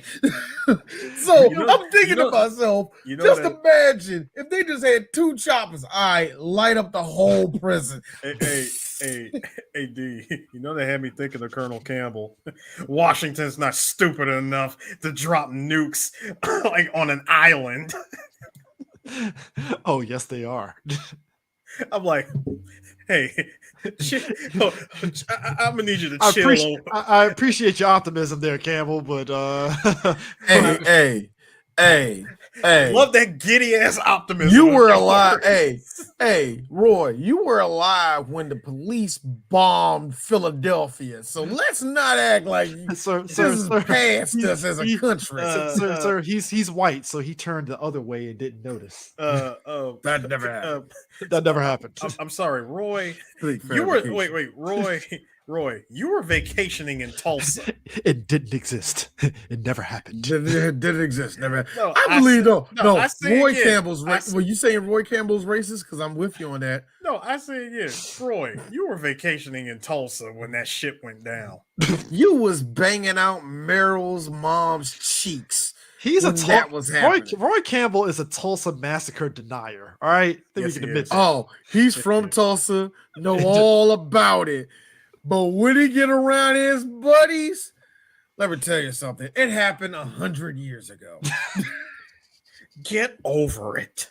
Get over it. All right, Black lives don't matter. Well, Black lives All matter. What about lives white matter. people? All What about lives white matter. people? All right, It should be lives all matter. lives if you're gonna do that. This is the irresponsibleness of America. Meanwhile, It reminds me of that Kaepernick taking a knee. I riding, poking around the corner. 35 years. All No, lives, Meryl, Roy. listen. No, look, All lives matter, Roy. Look this. No, you listen to me, Meryl. You listen to me. I saw people die in Zanzibar land. You know what, D? When you do that, it reminds me of that white guy in the Cleveland Indians makeup, pointing at a Native American, telling them, "Now, see, sir, you shouldn't be offended about the Native American paint." I'm like, the audacity of this white. Oh my god! Hey, Chris, you want to Oh know my what God. you want to know what the tripped out part would be? Meryl can't bring her kids around. No, it, Roy. no. The tripped out part would be this. So, Colonel, what are your thoughts on January 6th? Should have never happened. That's the line. January 6th is the line. That is the most non-answer How dare answer ever. Like, shouldn't have happened. I'm How like, dare- so No, but at elaborate. the same time, because he can play in that. Second truck got a little bit too quiet. How dare you? Oh, now Roy. now, Oh, now Royce. that's the line.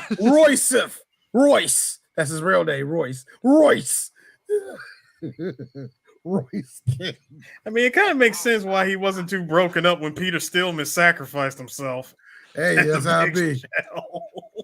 show. Yo, Meryl's hold on. Meryl's wedding. Everything was all nice. Motherfucker drumming, pulling that jump. You know, he was like, nigger.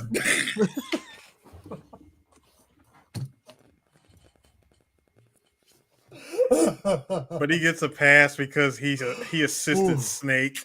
Ooh. Actually, Ooh. Roy is so fucking. Ooh, hold he on, is- Sonny. Look, Sonny playing with that little foreign kid who's probably confused as hell of all of this. Meanwhile, Vamp, who is non-binary, non-conforming, I like how that bisexual need to hear fucking nothing else. backstory was just. that came out of nowhere. I'm like, first off, I just thought, he fucked the general. Huh? Here's my thing. You know what I thought Vamp was? I treated him like the fucking weird emo kid in high school. Like, oh, he's just a weirdo. All right, All right, cool. He licks knives. All right, fine. I just Cool. thought I thought he look. was just. I honestly, I thought he was just another. I thought he was just a vampire psychomantis. I gotta be honest with you. I thought no, real talk, and I gotta go all the way Shannon Sharp with this. He's just a guy. Yeah. On a some guy. real shit, Well, Vamp is just a guy. well, we find out in Metal He Gear ain't Solid. that great. He's hold on. just a guy. Well, we find out he's just a guy because Metal Gear Solid 4 was all about, oh yeah. Vamp had nanomachines. That's how he was able to do that. Also, him and Rodden got a little beef. Okay. Why? Because they know each other from Metal Gear 2. Still doesn't why? explain anything. But why? Because he killed Emma. Yeah, but But D, you want to know why they like you know why they're beefing? Why? Because of their common ground love for knives. All right. Here's the please, Eris, The other please be my. The other reason why he feels some sort of way about him is because South African guilt. Yes. Yes. South South African Africa. white, South African white guilt. Hey, Naomi, why you died? What you feel about apartheid? How did you feel about apartheid back then? I'll take it. I think I'm still look. Hey, Hideo Kojima, look at D. I know this is The Rock, and we're gonna really dig into your shit in the next 2 years doing the Metal Gear series. I gotta ask one question: how you going to say, I don't know, I was found in Rhodesia, maybe that's where I get my skin color from, and then when I see her in Metal Gear 4, it's a white lady. First off, A white lady with Asian features. You know what? Look. I get it. Hideo loved putting girls in games that he wanted to fuck. It's cool. It's cool. Here's the thing. Before we get back to the movie, I think all three of us can agree. Naomi was one of the was it 38% of white women that voted for Trump. So I think we can agree. Do you no? Don't do that to her. Don't do that to her. Okay. She voted for Jill Stein. And that's even worse. Hold on. You got nothing. You just got swindled out of your money at that point. Justifying it. Jill Stein was she's all telling her friends Jill Stein was supposed to give us nanomachines. All right. Hold on, D. First of all, she had sex with Otacon and vowed to vote for Youngkin. To be fair, Otacon was a Bernie Sanders supporter. I think we can agree with that. Oh no, Otacon definitely is. He's like me. He's like me and Eris. We're not Bernie. We diehard Bernies, like Bernie supporters, but like this. We're not Bernie bros. Yeah, he ain't a Bernie bro, but he sees a lot of good things. Chill, bro. That's it. I just want look. I got 3 kids, nigga. I just want the health care. Look, don't. It's like we got me and Snake. I got 3 fucking kids. I want the health care and look. I want the health care and the student loans. All right, this is the main reason why these here. Otacon and Snake are the fucking parents to a fucking adopted kid. So it's like, hey, we need health care for Sonny. Snake don't vote. Snake don't vote, nigga. You know Snake. I don't think he can vote since he's technically a weapon. You ain't lied. I'm saying technically Snake is a weapon and not a person. Oh, watch this. Watch this. You know what's so funny? Look, at the end of Metal Gear 2, Ocelot dog, Snake in the car just driving back. Here's the Snake. You wanna know what's so fucked up? I voted for that nigga. Yeah. Man, he was a good president, man. Yeah. I don't think we fucked up. Nah, we ain't fucked up. Snake fucked up. Solidus was right. How was Solidus right? Solidus was right. Oh my god! I know we're diverting off here. Can you imagine? Can you imagine? Look. I love Hideo Kojima for that, and I hate him at the same time because that's perfect. That is perfect. The dude you killed off was actually right. Can you imagine Solidus having to do a fucking? That's why he was the perfect clone, D. Yeah. Anyway, he knew how to do it the right way. Imagine Solidus having to all of a sudden this wispy ass nigga that the army told him not to cut his hair. Can you imagine Solidus having to fucking run a campaign against Trump? That'd be fucking. I know Solidus will fucking lose his goddamn mind. Body. I don't know, man. Can you imagine? Like Solidus is looking at the numbers. Like Solidus, look. First off, Solidus is a Democrat. Let's get that out the way. He's definitely a Democrat. Hey, second of all, he's Obama with drones and nanomachines. Come on now. He's Obama that did what Obama couldn't do. Bridge the gap in Congress. That's why all of them at once voted that certain act to go in, and that's what Solidus is like. The Patriots showed up again. It's all going down now. I knew it. I fucking knew it. Gentlemen, he's the only president that can walk around with dual katanas and a P90 machine gun. No. Also, Eris. That's when he's out the office. That's his out of office attire. All right. Eris. I'm sorry. As a fan, I'm sorry. Do you really expect me to believe I'm going to catch this man outside of Ben's Chili Bowl rocking that shit? Oh, Yes. he's definitely he definitely walking down Fifth. He's definitely walking down Independence with them all 4 tentacles out, nigga. Going out. And when he's in the White House, he has to wear the suit. You don't want to scare off everybody, you know. You Man, gotta, imagine that shit. Imagine that shit. You driving down Pennsylvania, you see the president roll Tentacles by, come off, and though. you see, look, imagine that. You walking down you out Pennsylvania Avenue, all of a sudden you see fucking Joe Biden in a bipedal suit. first off, Joe Biden reminds me of Batman. Running straight to Southeast. No, That's the no, funniest thing in the world, actually. Joe Biden right now reminds me of one. I'm not even gonna say the Chris Evans from Endgame. That's already been used. Fuck that. He reminds me. Joe Biden reminds me of Kingdom Come Batman with the fucking with the suit, the metal suit. Shut up. That's Joe Biden right now. Shut up. Now hold on. Now take that image, put in Lloyd Bridges from Hot Shots. It's Joe Biden all the way. No, not Joe Biden. Joe Biden all the way. I take it a step further. Get that one scene from Airplane where he's sniffing glue. Joe Biden. There, look. I know bangs with Joe Biden. I'm gonna vote for this nigga next. Oh, I'm definitely voting for him. Oh, yes, Joe been great. I don't give a fuck, y'all. Joe been actually that nigga looked at the Republicans and was like, "Yeah, so we're canceling student loans. He's Go nuts. fuck yourself. Go fuck yourself." He's nuts.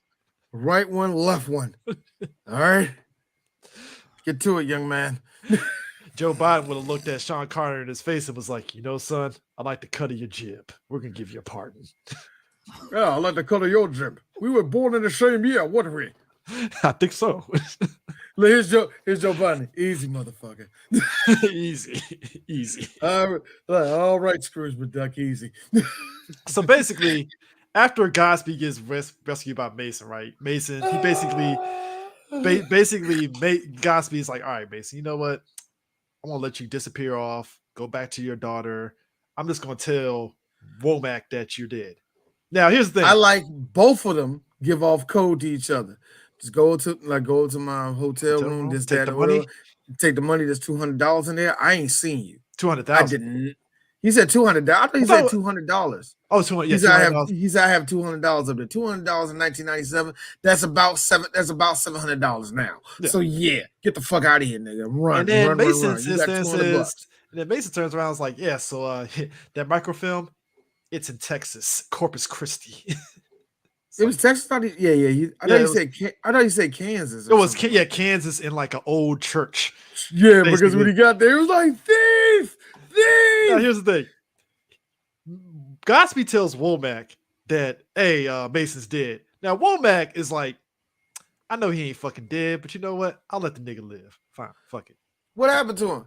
It was vaporized. Here's me. Yes, people can be fucking vaporized. You ever get exploded by one of the missiles that should have killed Nick Cage? Yes.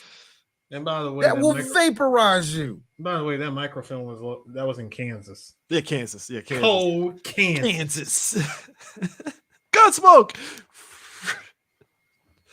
Now here's the thing. I like how The Rock. I like how you a little dick. I like how Godspeed was like, "Honey, you won't believe who killed JFK." Credits. Again, Metal Gear. Like when? Again, 90s white guy problems. I know who killed JFK. Is it going to change anything? Is it? No. Really? Will it really change anything? You know, this is another. This was another William Forsythe movie. Mm-hmm. Yeah, William Forsythe. We gotta. They're mistaken because William Forsythe. Here's a funny tidbit. Because William Forsythe just looks like a regular old white dude, right? Yeah, he apparently looks like a regular guy. Somebody on the set mistook him for some rando person, and they were about to call security on his ass until somebody was like, "Hold on, he works on the set." And William Forsythe was just turned around, continued eating his hot dog, and was like, "Whatever." Like, my man went back to the glizzy. Yeah, went back to the glizzy. Like, what the fuck? Like, hey, whatever. I'm going to be in Blue Streak in a couple years. Hold up, has William Forsythe and Nick Nolte been in a movie together? I wouldn't know. I would not know, to be That's honest. two with you. personalities that I need to see. Like, God, I don't think it would clash in there the way you want to, though. So that, like, I don't think they. Wait, I'm actually about to look that up. William Forsythe and our boy with the teeth. Busey. Have both of them be in the movie together. That's. I just like the fact that we have went through several movies with Forsythe, and we've seen the range of them. We have seen this movie. We've seen Cops Forsythe. We have seen Mob Forsythe that got his ass whizzed by Action Trump, and we also saw Biker version of him. That's another guy that has Stone Cold, another podcast. Everybody, Stone Cold, listen to that one. It's a classic. Now, while Sue was looking this up, 96, man, look, The Rock took out Mission Impossible coming on his second weekend. That's crazy. And Mission Impossible opening weekend cleaned up already. And Mission Impossible at that time was getting so much. Everybody loved it, man. It's kind of funny. The first Mission Impossible movie to me is I love it. It's weak to me, but I probably will like it now. I haven't seen it in years. Here's another movie that came out in 96 that was big, Twister. Yep. Yeah. Oh, we did that. We did that movie too. Listen. Twister's one of our best ones. Twister's number 3. Number 4, another Sean Connery was kicking up in the box office, Dragonheart, where he voiced Dragon. Yeah, this was that little I am the last one. Yes. That is still my line. That's one of my favorite. Dragonheart is so regular, but there's a legion of fans for that movie, man. Number coming in at number 5, Eddie. Actually, a pretty decent little, Whoopi Goldberg comedy movie. Yeah, that basketball movie. Yeah. Opening weekend that came out at the same time as The Rock is a movie that's near and dear to my heart that came in at number 6 opening weekend, unfortunately. The Phantom. Oh. The Phantom got his ass kicked. It made $5 million, and like you going up against The Rock, Twister, and Mission Impossible, you are not going to win that shit. That's it. That $5 million is probably going to be your max because, woo! Yeah, it probably kicked up on the home video, but box office. It didn't. No, actually, I don't think that. I think it barely broke. I think it barely broke even. Yeah, but only reason why I believe it didn't is because they did have a lot of advertisement for that movie. Yeah, these two. Okay, you know what I mean? These two have never been in the movie together. Who was the other one? We said Forsythe and who else? Busey. No, that's what I said. Never been in the movie together. Oh, Nick Nolte. Nolte, thank you. Yeah. Number 6, Spy Hard, which is actually a low key funny movie. It's low key funny. That's the Leslie Nielsen movie. Number 8 was The Arrival. That was the Charlie Sheen movie about the aliens and that warming and all that. The aliens. Apparently the aliens in The Arrival cause global warming. Okay. Number 9, Flipper. What happened, Chris? Hold on. What airs? 1987. Nick Nolte, William Forsythe, and Michael Ironside and Clancy Brown. Extreme Prejudice. What? I love the excitement coming off of Chris because like each name he. Whoa! Michael Ironside. Whoa! Michael Ironside and Clancy Brown. All four of them in the movie Extreme Prejudice. What is this movie? I never heard of this flick. You never heard of Extreme Prejudice? Powers Booth was in this shit. Yeah. What the hell? Rip Torn? What? Wow. Walter Hill. Wow. Walter Hill did that? 70% on Rotten Tomatoes. It's got a pretty decent score. What the fuck is this about? Extreme Prejudice. What year did it come out? A Texas Ranger and a ruthless narcotics kingpin. They were childhood friends and now they are adversaries. Nick Nolte, Powers Booth, Extreme Prejudice. This sounds like a movie that 3 Black Geeks need to do. Oh, I gotta watch. Powers Chris, Booth. why did you say that combination? Because now I'm sitting here Because- I remember seeing when we did Tombstone, I said, you know what sucks? We are never going to do any Powers Booth movies because Powers Booth is a great actor. We're never going to fucking do. Wait, D, you know another reason why I want us to do this movie? Mhm. It takes a lot of its cues from one of my personal favorite movies from the 60s, The Wild Bunch. Oh, so it's one of Mm. those. This movie pays homage to The It's Wild one of Bunch. these movies. Mhm. Oh yes, both I filmed in a massive gunfight at the Mexican border. We need to do this movie, Tiny List Zeus is in this movie too. Oh my God, Zeus Lester. bro. Marco Rodriguez, Mickey Jones. Yep. Woo. Yeah, we gotta do What's this. up, man? Yep. I tell Bruh. listen, Maria Conchita Alonso. Woo. Yep. Listen, Mhm. I told Mickey y'all. Jones, yeah, Mickey Jones, the fat white guy that's always in everything. Yeah. Listen, I told y'all. When I when I do my digging, nigga, I do my digging.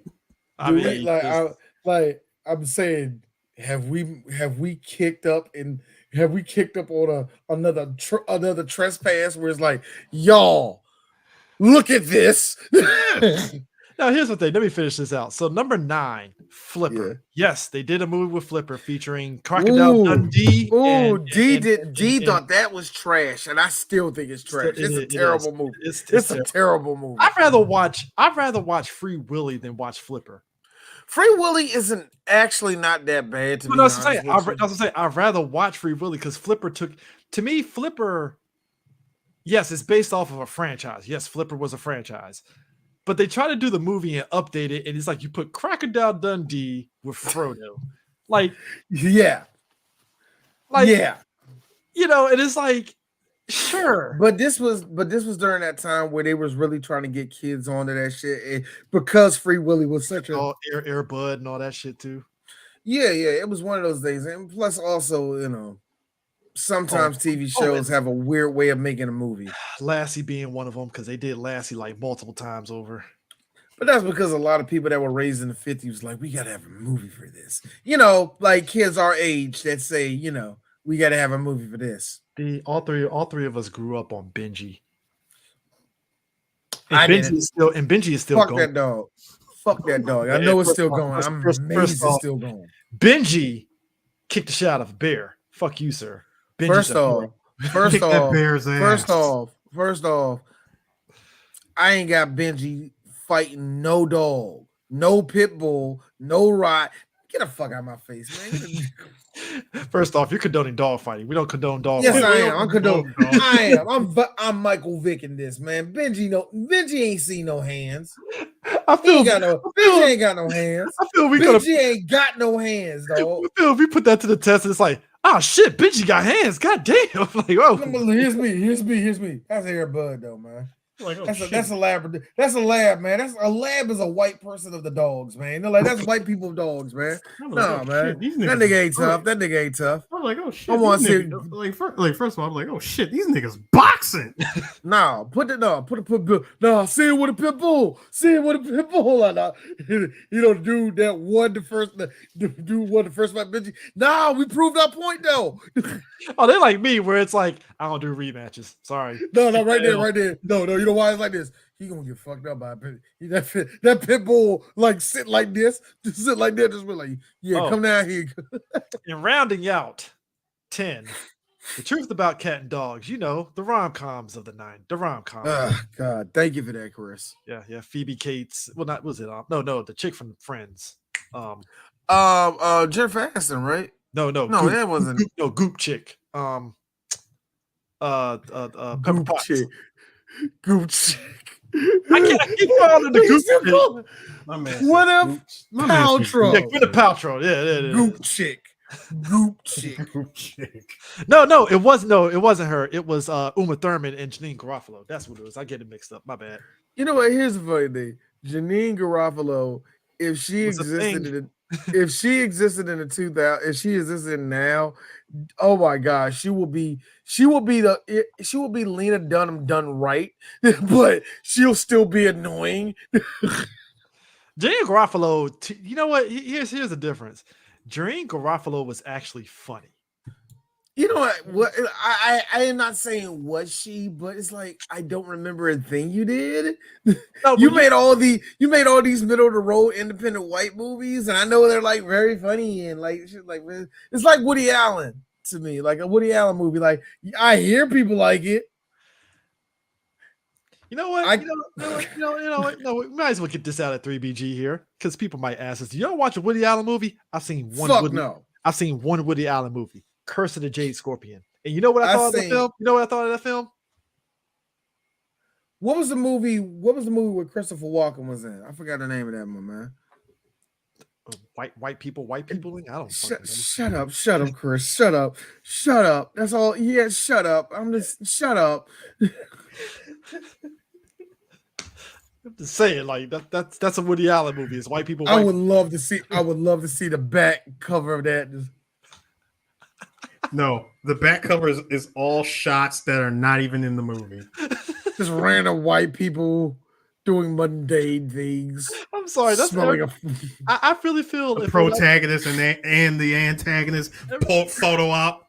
Every time, like this is why I look at black folks like you should not be mad that Woody Allen doesn't have black people in his movies. You don't want a black person in this movie. I never understood this idea. Like Marlon outside of Wayans in Requiem for a Dream.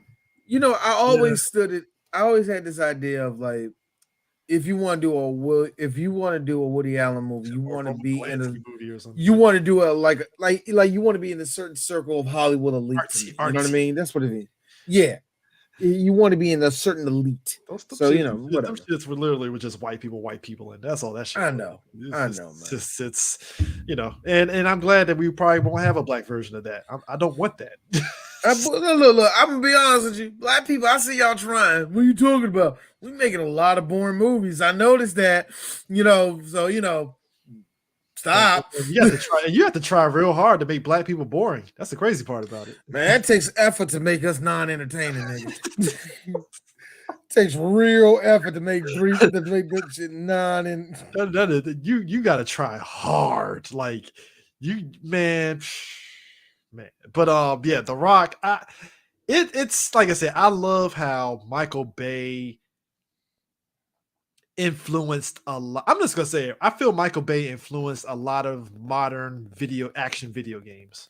Yeah, he did. I really feel he did, and I feel once the video games start getting to, I would say starting at the PS3 going up to today, I feel that like video game producers were able to finally match that crazy spectacle of Michael Bay movies and the action and all that shit. And like I said, that's why I like the Call of Duty games and even Battlefield, because they just like, all right, you like action, give it to them, blow some shit up. And look at all the trailers for the fucking those video games. They came off like Michael Bay cut movie trailers. Yeah, all of them. Like with Eminem's "Till I Collapse" slapped on it. I ain't gonna lie. I was thinking of that too. I ain't gonna lie. Till I Collapse did slap with them Call of Duty fucking things. I ain't gonna lie. I will say this. Here's the funny thing about Till I Collapse. The first time I heard Till I Collapse, I loved the song. And until about the end of the year, that's when it was like, okay, I'm done with it, right? So I put that song down since then because it really didn't hype me up after that. Here come Call of Duty. Doom, doom. I thought that shit was cool as fuck. And then it hit me. I don't like that song. Because it's just the beginning. It's like doom, doom, doom, doom. Of course. Doom. It's like, oh shit. Till I Collapse. Think of that. You just see him. And bear in mind, I'm kind of like, okay, I think the actually, you know what? No, actually, what did it for me in the whole commercial when Nate Dogg came on when the girl up, let's go out. Did my god! Did you pull your shirt up and just be like, oh yes, because you still seeing guns going off, and I'm like, Activision, F you. I want this game. Oh, I want this game. But yeah, I bought it. Oh, I was a sucker. Yes. Can you imagine if somebody spliced Till I Collapse to the Rock trailer to see if it matches? I'm surprised nobody hadn't done that yet. Actually, I guarantee you someone's done it. Nah, man. Somebody had to do it. I need to get this movie on Blu-ray, actually. If it's on 4K, I need to get that shit because yeah. Folks, all I'm saying is this. If you get a chance to watch The Rock, if you've never seen it, you will enjoy it. It is action. And as long as it is, it feels like it goes by. I'm not gonna say quick, but it doesn't feel like it's long. I know you said. I know UD said there was a couple times where it felt. And no, like I felt like, I'll be honest with you, I fell asleep because I hate like it. Michael Bay movies do this to me all the time, where when it be action, and when the fucking talking come in, I go, The pregnant pause. oh, good example. It's the pregnant pause. Mm-hmm. Yeah, it's like good example. Bad Boys 2. I was with it. And then we sat there and then they sat in the office. You two did this. Here's me. I mean, I literally fall. I never understand it. I don't know how I stayed awake in Transformers when we went, Chris. I don't, because I always Especially last night. like movies. Especially last night, I was like, oh, I can't believe I stayed stayed awake last night. Oh, but you fell asleep. Yeah, you fell asleep. I didn't know what it is. I fell asleep before the third act. I fell asleep. Yes, you did. I was like, wake up. I'm like, wake the fuck up. I ain't watching this shit by myself. Yeah, he does. Fuck you, Chris. You try to get out of it. No. You know, I'm mad because I haven't witnessed that in a while. Of whenever Chris and I go to screenings, and I'm the one catching Chris falling asleep. Oh, I caught Chris falling asleep at Blade I haven't Runner. caught that in a while. I'll say that. Blade Runner was in the middle of the day. It was in the middle. Yeah, it was. I know. And I was Blade like, Runner was in the middle of the day. You fell asleep on Blade Runner. You fell asleep on what other movie was? I forgot what other movie was. But you. Dude, it was a long day, and we hated that film. We didn't even like the movie. I forgot what movie it was. It's so funny because like when I remember catching Chris fall asleep, bro. It was like his neck just lost negative 90% strength. And the thing of it is, we had Blade Runner. They had the nerve to have that in Georgetown with these nice plush seats. This is what I see, Chris. I mean, mouth all the way open. Gee, here's the sick part. I fell asleep, right? So in my head, I thought I missed a lot. When I went back to watch the movie, I was like, so I fell asleep for like 10 minutes and I missed some key moments, apparently. Like, oh, I thought you didn't miss nothing. I thought you didn't miss the damn thing. I thought no, but like I said, with this, definitely watch it. Yes, it is on Blu-ray. Holy shit, it is on Blu-ray. All right. They used to show this on TNT all the time back in the day. That's all I can say. TNT they milked this shit for 3 hours on TNT. What are you talking about? Yes, they did, bro. I'm very disappointed.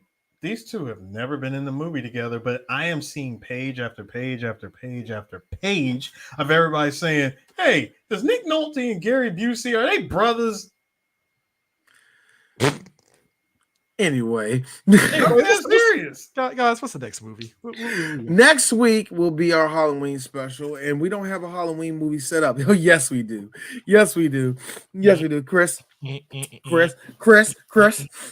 in the box? What's in the box, Chris? What's in the box, man? Blade. What's in the box? Oh, we doing 7? All right. Hey, look. Morgan Freeman. Here's the sick part. I think that's going to be our most serious, but still funny at times. Oh, we're going to make that funny. Because we're going to make it funny. 7. Oh, because one thing 3 Black Geeks do really well is that when it's a bad movie, we have fun. Actually, I got a good question, guys. What would you rather do? Would you rather do 7 or would you rather do Fantasy Island? One, like I said, 7's a good movie that we have to be criticism. Jokes! Fantasy Island is us doing the Yamazaki, grabbing it, dragging it. Well, we're going we're going to hell either way. So, Sue, have you seen Fantasy Island, the Blumhouse one? The Blumhouse, I did. I need to see it. I need to see it again, and that's why I said we're going to hell either way. And you know what? Let's do that. Next week we going to hell. That is the next episode. Fantasy Island featuring Michael Pena. Fantasy Island, I remember telling everybody, hear me. It's just a 2-pack. Boy, ass. The fuck out of here. Dog, let me tell you something. When 3 Black Geeks say the worst movie of the year, Chris didn't even need to tell me. Chris was like, so did you got your no? It's 3 Black Geeks. I don't care what Era says this is worse or yours. The worst movie this year. Here's the sixth part, folks. Here's the sixth part, folks. D, by virtue of seeing the bootleg, talked me out of going to the screener for Fantasy Island. I want people to understand this. I was about to step foot and drive to Bethesda at the time to go to a screener for this, and D was like, "Do not go see this movie." I was like, "Not." I stopped Chris. It is like, don't see that. Well, I just seen it. How'd you look? It's online.